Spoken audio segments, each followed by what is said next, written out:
Sun up to sundown, employed to serve. This is Change in the House of Pods, a podcast about Deftones. My guest today is Justine Jones, vocalist for Employed to Serve.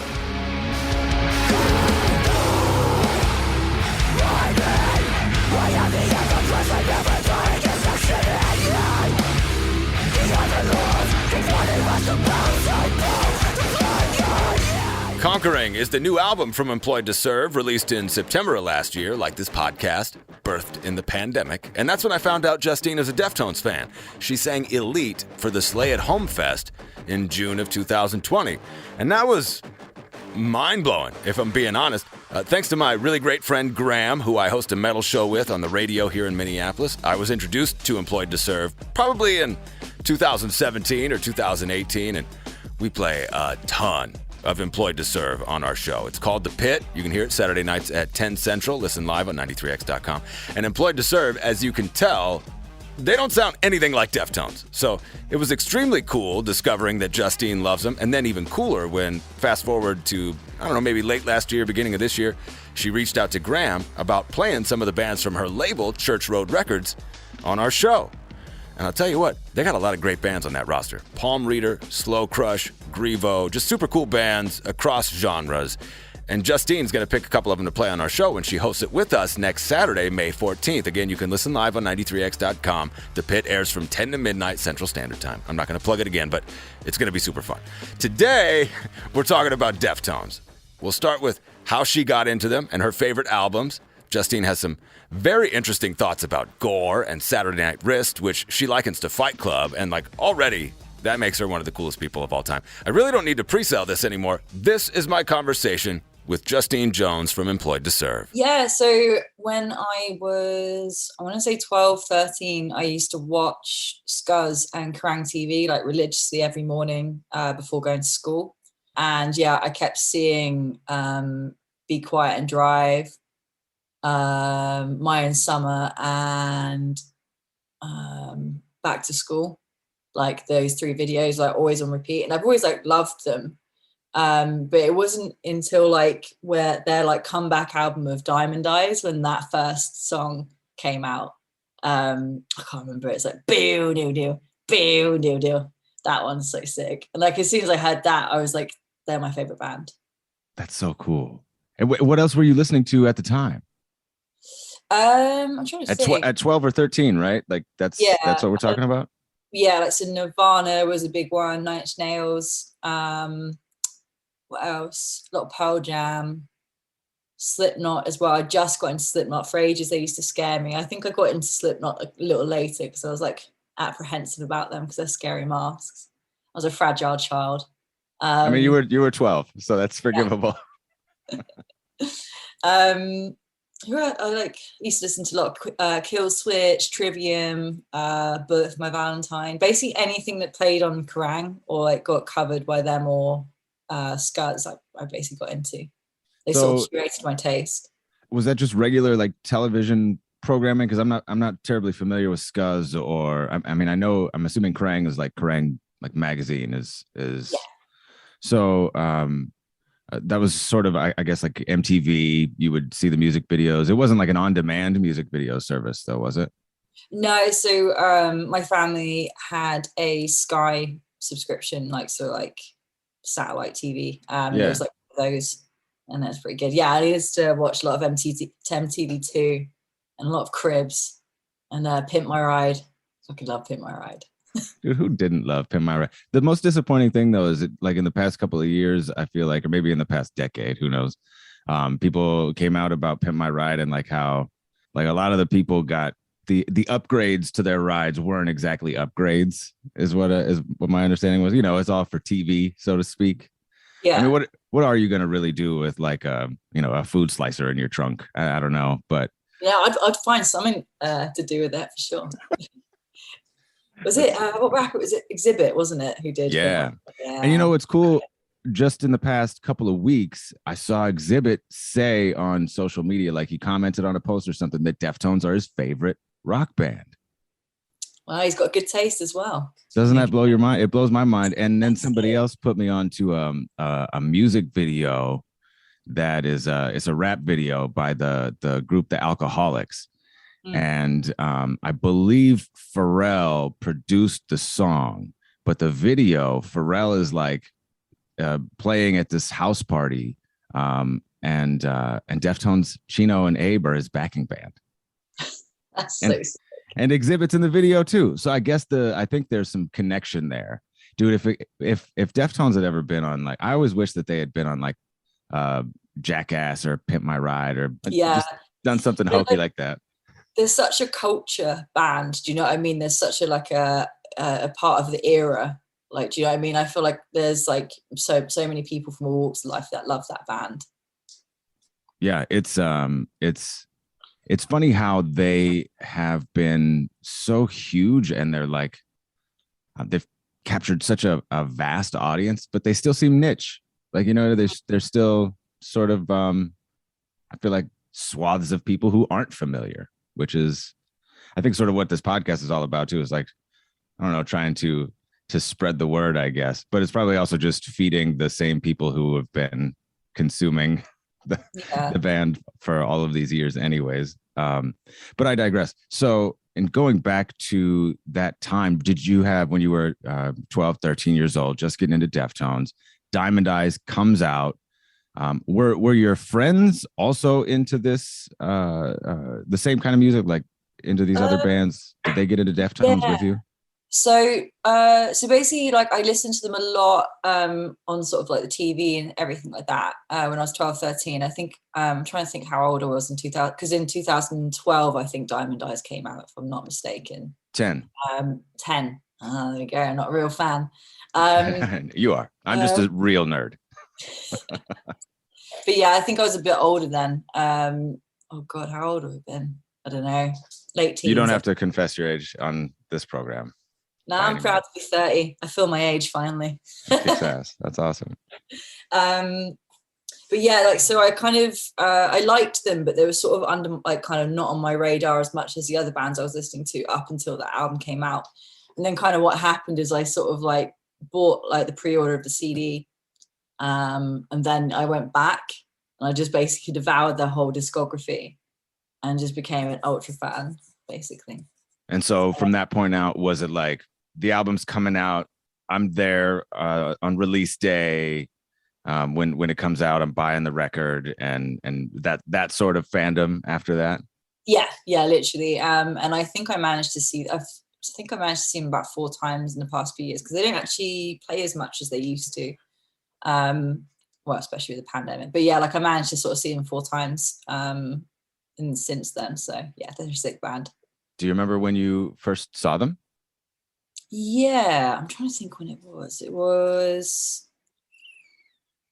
I think it was when they were on tour with Animals as Leaders. So, Animals as Leaders. Because there's a little period of time where I get confused. So I think I saw them. I'm going to fact check myself then. Beauty of the internet, right? Yeah.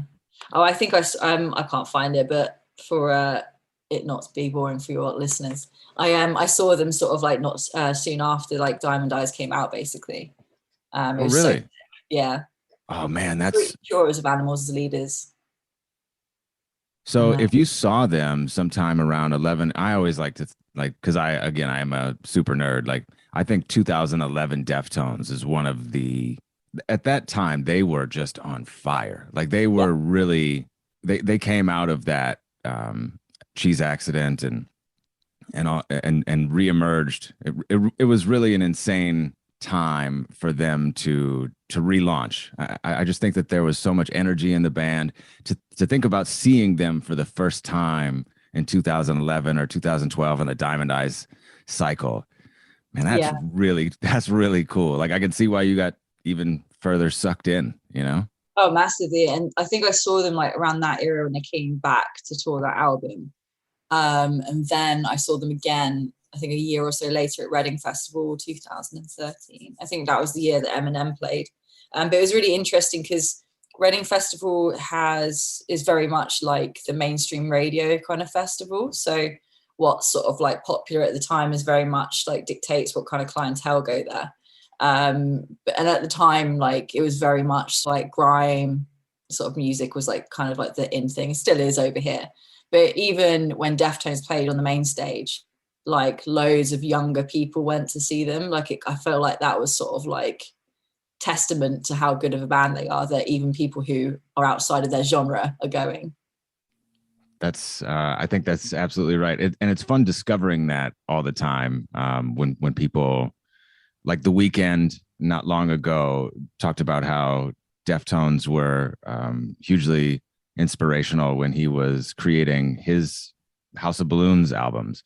Like it's really interesting when other people, like you said, outside of the genre are like respecting what they're doing. I think that says something. I don't know what exactly it says, but it says something. It's pretty cool. So were you playing music by that point? Yeah, so I had like a small band when I was 13, 14. And I used to sort of practice there, but that never really went anywhere. We sort of played a show in front of parents, and that was about it really. But yeah, we didn't start playing live with ETS until 2013. Wow, that's crazy. So you were literally a kid when you started your band. Yeah, when I was, that was like sort of, this wasn't ETS, this was like when I was real young. But yeah, I think we were about 19 when we started ETS. Wow, that's really cool. Plugging away. I was back when we were sort of like only a 2-piece sort of recording project. So we were like, we were in that format for like a year, and then we sort of turned it into a full lineup in 2013. And took it outside of the house and out into the world. Out of this back room that I'm in now. Yeah. Really? That's where this room here is where Employed to Serve started. Yep. Yeah, we recorded our first like 3 EPs basically. Holy shit, that's so. We recorded drums in our living room. No way. Oh my gosh. We were DIY. We just come out of uni, so we were so broke. So we just DIY'd everything. Wow, that's insane. So, okay, in thinking about your Deftones fandom, you started with Diamond Eyes and went back. What were you drawn to when you went backwards? I think I really like. So I'm quite nerdy when it comes to things that I like. I like to sort of see the origins of it. And sort of explore how they got to the point, if that makes sense. So yeah, and I went through all of them. They were like on these like HMV 2 for £15 on CD deals, and I just sort of basically bought the entire back catalogue and just sat at home and listened to them all. But yeah, I think the album that I loved the most, and this is quite controversial, is Saturday Night Wrist. It's my favorite album. Why? Because I think it's their most sort of, I'm trying to think, it's their most experimental, I think. And I think whether or not that was because I'm pretty sure they had to sort of record it separately, or there was some sort of difference in the recording process with their other albums, which a lot of people like dislike, but I really like it personally because I think it sounds really interesting. It's always fascinating to me to connect with people who are drawn to Saturday Night Wrist, and I feel like it's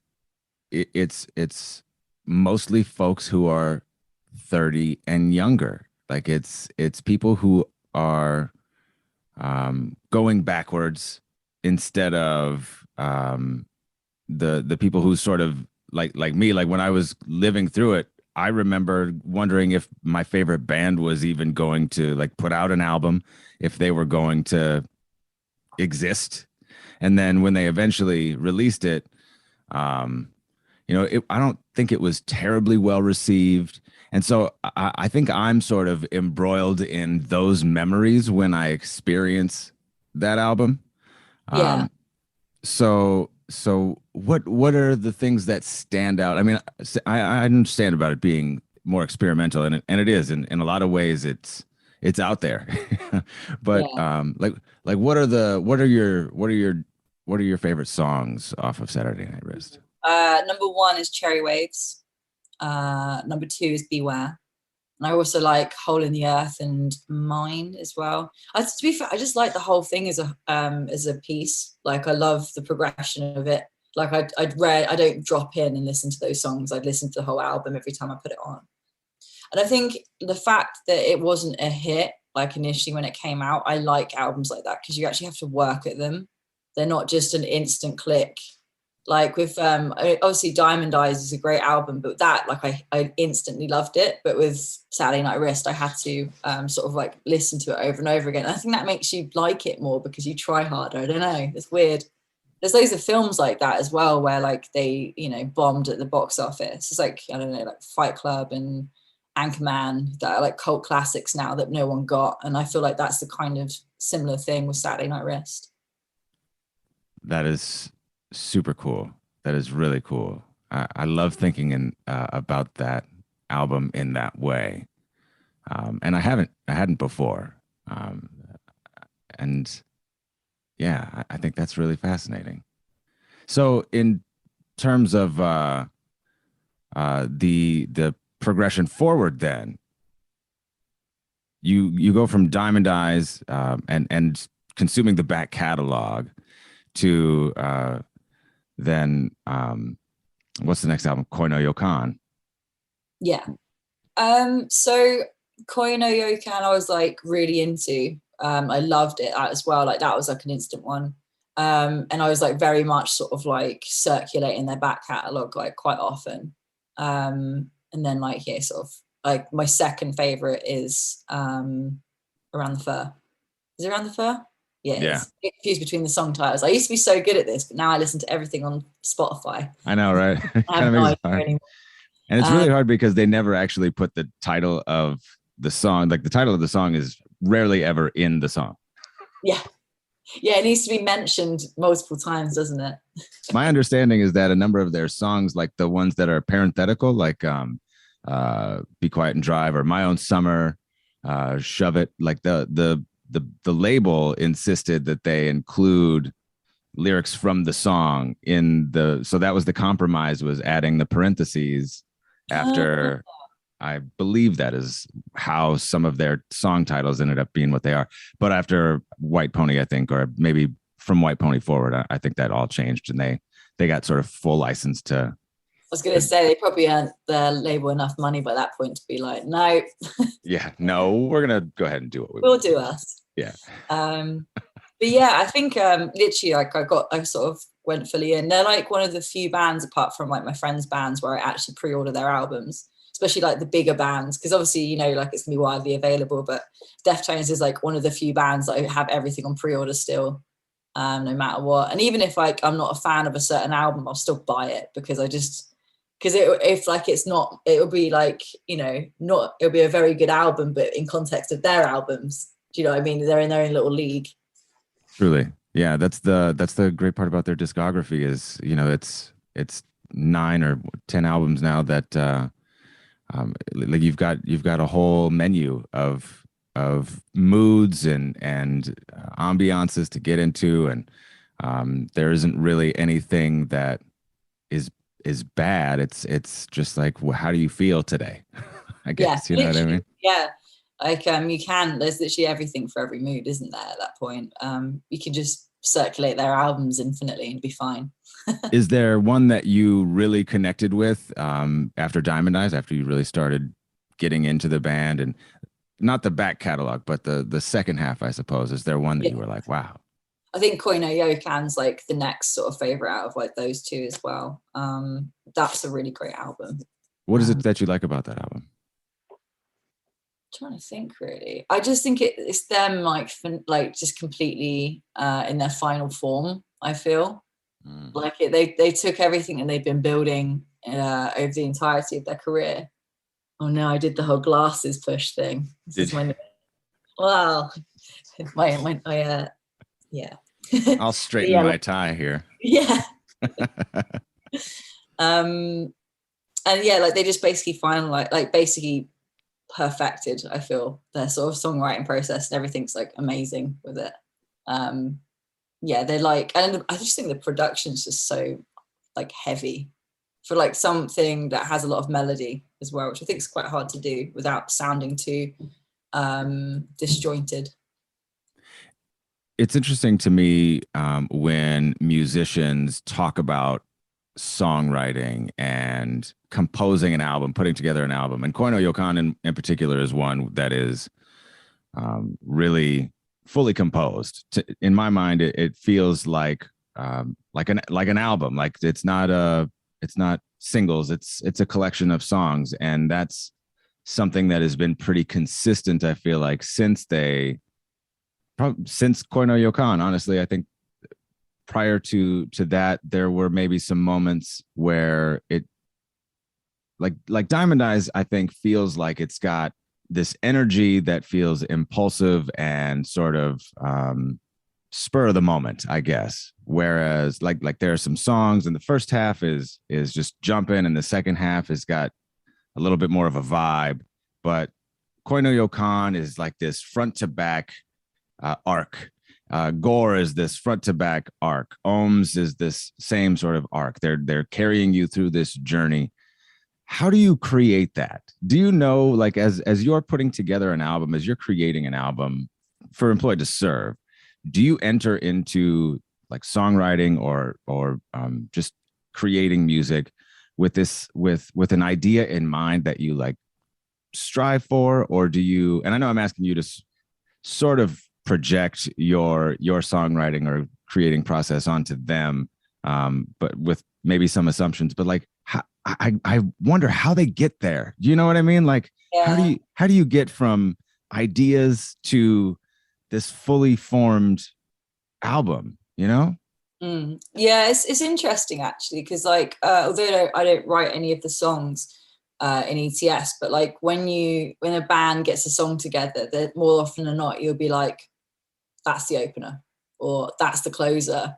And then like I find because you've been listening to so many albums throughout the years, I feel like there's sort of like not a formula because it makes it sound too sterile, but there's sort of like I don't know, like I know it sounds lame, but like a journey. So what I found really interesting about Gore is I felt like that album was back to front, like it got heavier as it got towards the end. So usually like traditionally in metal albums, I kind of sense that it kind of eases in and then it sort of like, just sort of like escalates and then sort of drops off, and then more sort of chill songs and sort of more the outro songs. But yeah, with like Gore, I was just like, oh, like it's so interesting. I would have put the last song, is it Triangles? At the beginning. Like I would almost like flip the album and be like, that's like how I feel like the album should be. So I thought it was quite interesting how they did it that way. Do you listen to it that way? No, I'm not that bad. It's a really good album.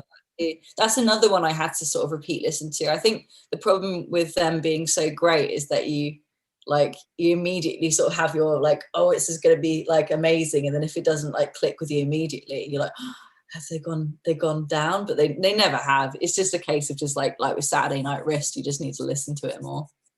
There is something about them that they're not afraid to challenge the listener. I don't think they really care ultimately. I think they know what the roots of the band are. Like they know that, you know, chunky riffs and a groovy drum beat are like at the heart of what they're doing, and they don't stray too far from that often, but they still don't mind making you work. So and I love that about them, because who gives a fuck what I think? Do you know what I mean? Like they're just doing what they love doing, and it's just sort of like, if I don't, they don't care if I don't like an album, and I like that about them. Like they just do what they want. They stay true to like their artistic sort of abilities, and they always sort of try and push themselves. I feel like every album as well, which is really good. I love that you love Gore because I feel like most fans like target that one as the one that's the one that they don't like. When I'm looking at any fan forums or the comments section on Facebook or whatever, like Gore is the one that is shat on. But I love Gore for different reasons. It's still a great album. But this is the problem though, when you've got such a flawless catalogue, you got to try and pick your least favorite. And for a least favorite for some people, it's still a great album. Do you know what I mean? It's not going to be the least favorite for other bands. Yeah. there's something about the quality of sound, like the actual, like the color of what you hear, I guess, you know what I mean, in their last couple albums, Ohms too, that is they're just a lot different than the rest of the catalog. And I think that that's hard for people. They're used to, you know, eating their cereal one way. When you got to eat it a different way, it makes you wonder what hand you're using. You know what I mean? Like it's, yeah, massively. It's always so funny. I do love how like people get so fanatical. They almost sort of try and tell them what to do, and it's like it's quite sweet. yeah, yes. Please tell Deftones how to make music. Good luck. Good luck with that. When you have been making music with Employ to Serve, do you ever reference Deftones? Is there some influence, I guess, in what you do? Not, I wouldn't say musically. Maybe towards the beginning there was a bit of that when we were trying to find out what kind of band we wanted to be. Because you kind of just automatically draw influences from your favorite bands, but because we have such, you know, wide-reaching music tastes, that would sound like a shambles. So we kind of like have sort of gone towards sort of more, I guess, like Machine Head, Slipknot kind of era stuff. But like in terms of lyrics, I feel like his sort of the way he writes and stuff is like definitely something that I'm inspired by. What is it that inspires you about the lyrics? I think I like the fact they're quite minimalist. Like there's not loads of lyrics per song, because I find it definitely works for other artists, but for some artists I think more is less. Less is more. That's one. Yeah.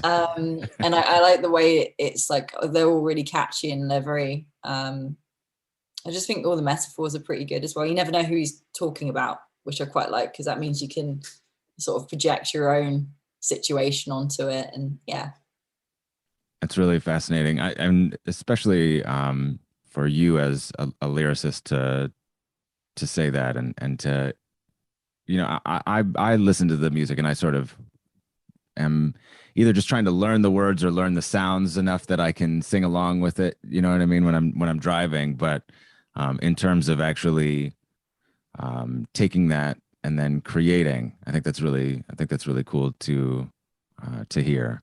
And the first time I heard that you liked Deftones was when you guys did the you and Sammy did the cover of Elite for the Slay at Home, which was, it was so cool. Like I was like, oh, Slay at Home, that's a dope idea. That's fun. That like they're gonna give us people are gonna give us something to look at. And I was like, holy shit, you guys are doing Elite. I was like, whoa, that's crazy. Can you talk about like how that came about and how you chose Elite and like all of that? So Frank from Metal Jackson, we've like known him for quite a few years, because we toured with his band, or played some shows with his band, and we just sort of kept in touch ever since. I always just end up seeing him at like festivals and everything. And he got in touch about us sort of doing a cover. But I think a couple of our members didn't have the capability of recording at home. So we were like, well, me and Sammy can do it. And then he ended up getting members of Dillinger and number 12, I think. I'm pretty sure was the bassist, just from number 12. And yeah, and like it was like, oh, do you want to do, I think I either said I wanted to do a Deftones song, or he suggested it, and I was like, Elite. Elite's like one of my favorite songs. Like it's so heavy. And also I can't sing yet, so that helps. Is that something that you're gonna venture into? Is the shoegazy melodic sound? I think probably not the shoegazy sound. It would still probably be quite heavy, but like I think I'd like to sing, just for an option. Do you know what I mean? I'm really curious about how you became a singer, because it's really, anytime somebody decides to like scream their ass off into a microphone, I'm like, okay, what made you do that? You know what I mean? Like, what compelled you? Like, obviously a love of music, and for a lot of people, you know, the music just calls for it. Like that's, you know, how they approach the sound. But like, what was it for you? Like, how did you decide, like, all right, I'm just gonna rip this? And this is how I'm going to define my sound? I guess like for me, all of the bands I listened to use like sort of shouty vocals. So that was a huge part of it. And I thought, oh, you don't really get much, because like at the time I was literally listening to like mainly deathcore and some death metal. And I was like, they don't sing in this. Like there's no place for me here. So I started learning how to do shouty vocals. And also I find it less embarrassing yelling than singing and hitting a bum note. Because like people, like you can kind of disguise the fact that you fucked up a scream because it's supposed to sound horrible. But with a bum note, there's no running away from it. Actually, there's something I've actually got singing lessons on the go to like get over this. Really? Yeah. So is it hard? Yes and no. Do you know what? Like I think the thing that my vocal teacher sort of said, like it's so true. Like 95% of singing is confidence. Like, because the thing is, as soon as you think, oh, I'm going to fuck this note up, chances are you're going to fuck the note up. Or like you just try and like, you do weird things like with your posture and stuff. And like, it's just being like weird. And you kind of just almost got to think about it like you do with talking. You don't sort of like hunch over, or some people do, but, you don't hunch or like, you don't, I don't know, worry about you're going to hit a note with your voice when you're talking to someone. So yeah, it's just about that really. So I think that's just practice. I might take my friends out on some karaoke nights just to get myself warmed up into an audience setting. I really hope somebody has cell phone footage of that when it eventually happens. And I hope that you share it because that sounds amazing. What would you sing if you were going to karaoke sing a Deftones song? Like sing. Ooh. Probably Be Quiet and Dry, just because I have been learning Change and it's a bit low for me. So yeah, I found that harder. So probably Be Quiet and Dry, I reckon. Or Beware. You said you have been learning Change. Yeah, I've been learning so my vocal teacher gets me to like find a song that I want to learn. We do loads of different things. I'm doing Norah Jones, Deftones and Paramore at the moment just to get a good wide range. Wow, that's cool. Is it hard? Is it really hard to do, like, to sing Change? I mean, I've sung Change in the shower 1,000 times. You know what I mean? But like trying to sing it like for a teacher. Yeah, it's hard and it's not. It's embarrassing because my vocal teacher is obviously a very good singer. So like I kind of like I have the audience aspect because when you like no one's watching you, like it's so funny because I've literally been playing live for like years now. But the act of like changing my vocals and singing is quite terrifying. Like to the point where I'm tempted to do like some like a run of intimate shows like called Justine's Trying to Learn to Sing, Please Be Kind. Like, do you know what I mean? Like, yeah. That's kind of like what comedians do, like when they're trying to test new material, right?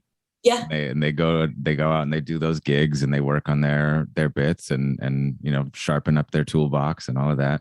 But I think that's really cool. I mean, otherwise, how do you really grow? I'm curious too, what your instructor thinks about Chino's singing. Oh, I think he's a big Deftones fan. So he's actually he was in a band called Black Peaks.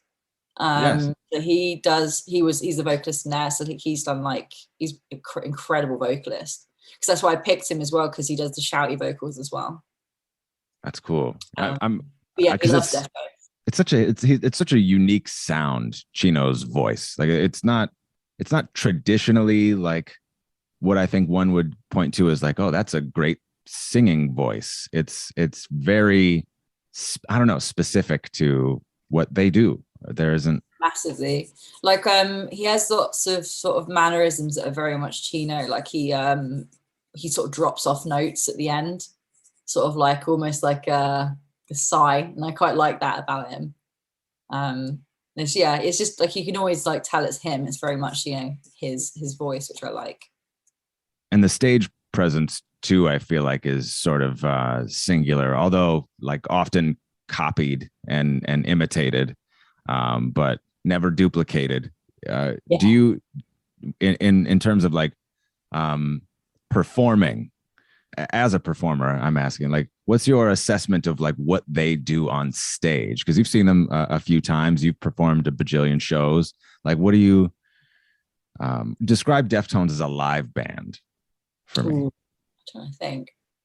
I just heavy. I just like how like basically all the members apart from Chino are just static, making stink faces with their incredible riffs, and then Chino's just going mad, which I find it so impressive because I have no idea how he doesn't lose his breath, which is well important for singing.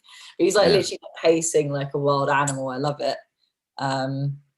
Yeah, I don't know. They've got such a charisma, and I think because they've been playing together for quite a while, they just have a real nice sort of on stage chemistry. Like they just look like they're loving it all the time, and I love that because like I think as a fan, like, you can kind of see when bands aren't enjoying themselves. But they always just look like they're having the best time, which it makes it more enjoyable for you as well. Does it feel when you get on stage like how does that happen? How do you get there?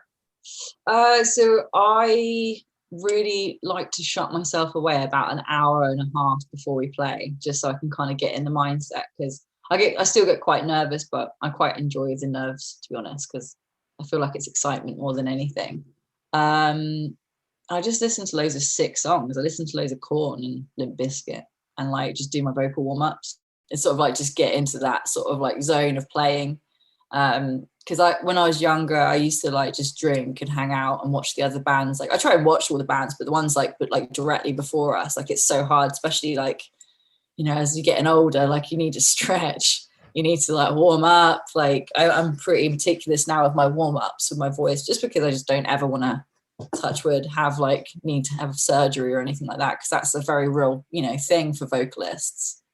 So yeah, like we sort of tend to like get backstage as a band and start running through the set, sort of, you know, just to get in the zone really and just sort of get gassed to play, especially when you've just been cooped up in a van the whole time. You kind of really need to sort of get energized and just sort of, you know, your head in it, because otherwise you've literally just sat in a van for like 10 hours, you've eaten some carbs, and then you're just sitting on your phone, just like grunting at each other otherwise. And it doesn't, so go from those three things to then yelling and going around, like, you know, pacing the stage and going sway. Like it's just an impossible task. So yeah, we try and kind of get pumped before, basically.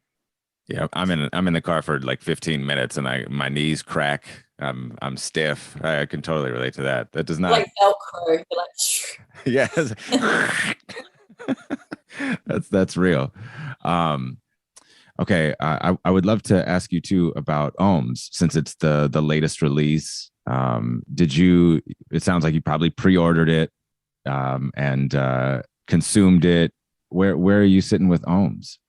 I really like it. I think I need some more time on it for it to be sort of like in my same league as their previous ones, just because I've had so many years to sit with the other ones. But I just think their whole back catalog's like great. And like my least favorite one's Adrenaline, but that's just because it's the first album, and like, you know, you could tell what they were going to do. They were going to do great things, and it was a good album, especially for a first album. Yeah. But it's just not as exciting as their other ones to this point. But yeah, like I think they're all really good. But yeah, I'm looking forward to having some more years with both Gore and Ohms.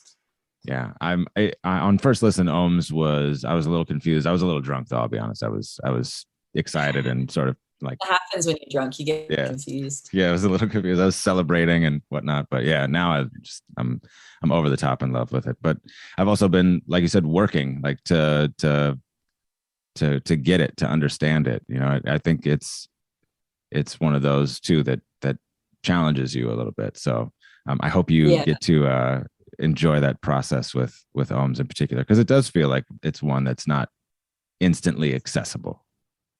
Yeah, massively. And when I used to commute to an office into London, and my commute was about an hour and a bit, so that was like my time where I literally just listened to music and there was no distractions.